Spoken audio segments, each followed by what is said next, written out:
ਪਿੰਡਾਂ ਦੇ ਵਿੱਚ ਇੱਕ ਬੜਾ ਪੁਰਾਣਾ ਰਿਵਾਜ ਹੈ, ਮੈਂ ਕਈ ਦਫਾ ਬਿਆਨ ਕੀਤਾ ਤੇ ਜਿੱਥੇ ਵੀ ਬਿਆਨ ਕਰੀਏ ਨਾ ਤੇ ਉਹ ਫੜਦੂਲ ਪੈ ਜਾਂਦੀ।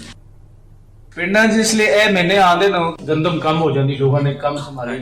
ਗੰਦਮ ਖਤਮ ਹੋ ਗਈ ਤੇ ਗਵਾਂਢੀਆਂ ਨੂੰ ਆਖਿਆ ਕਿ ਇੱਕ ਮਣ ਗੰਦਮ ਦਾ ਦਿਓ ਚਾ, ਜੇ ਸਾਡੀ ਗੰਦਮ ਲੈਸੀ ਉਸ ਲਈ ਤੁਹਾਨੂੰ ਅਸੀਂ ਕਣਕ ਦੀ ਕਣਕ ਵਾਪਸ ਕਰ ਦੇਵਾਂਗੇ। ਚੱਲ ਰਿਹਾ ਕੋਈ ਨਹੀਂ ਕੰਮ, ਇਹ ਸੂਦ ਹੈ, ਹਰਾਮ ਹੈ। ਕਿ ਇਹ ਜਿਹੜਾ ਬੰਦਾ ਜਿਹਨੂੰ ਨਹੀਂ ਪਤਾ ਅੱਜ ਤੋਂ ਪਹਿਲੇ ਤੱਕ ਉਹਨੂੰ ਮਾਫ, ਤੇ ਜਿਹਨੂੰ ਹੁਣ ਪਤਾ ਲੱਗ ਗਿਆ ਹੈ ਉਹ ਮੁੜ ਵੀ ਇਹ ਕੰਮ ਕਰੇ ਤੇ ਇਵੇਂ ਹੈ ਜਿਵੇਂ ਹੁਜ਼ੂਰ ਨੇ ਫਰਮਾਇਆ ਉਹਨਾਂ ਦੀ ਸੱਕੀ ਮਾਂ ਨਾਲ ਨਿਕਾਹ ਕੀਤਾ ਹੈ। ਇਹ ਹਰਾਮ ਕਿਉਂ? ਉਹਨੂੰ ਦੀ ਵਜ੍ਹਾ ਤੁਹਾਨੂੰ ਦੱਸ। ਇੱਕ ਬੰਦੇ ਨੇ ਪੂਰਾ ਸਾਲ ਸਾਂਭੀਏ, ਅੱਜ ਗੰਦਮ ਦਾ ਰੇਟ ਹੈ 5000 रुपए बिल फर्ज, जिसलिए गंदम लेनी उसलिए आ जानी 3200, चलो 4000 4200 फर्क पेगा कि नहीं? काम होंगी कि नहीं होंगी? अच्छा, और एक बंदे ने ਤੁਹਾਨੂੰ 5000 ਦਾ ਮਣ ਦੇ ਦਿੱਤਾ ਹੈ, ਤੁਸੀਂ ਉਹਨੂੰ 3200 ਦਾ ਮਣ ਜਾਂ 4200 ਦਾ ਮਣ ਦੇ ਰਹੇ ਹੋ, ਜ਼ਿਆਦਤੀ ਕਰ ਰਹੇ ਹੋ? ਕੋਈ ਨਹੀਂ, ਕਮੀ ਜ਼ਿਆਦਤੀ ਸੂਦ ਹੈ ਨਾ, ਜ਼ਿਆਦਤੀ ਤੁਸੀਂ ਫਰਮਾ ਰਹੇ ਹੋ ਉਹਨਾਂ ਕੋਈ ਨਹੀਂ।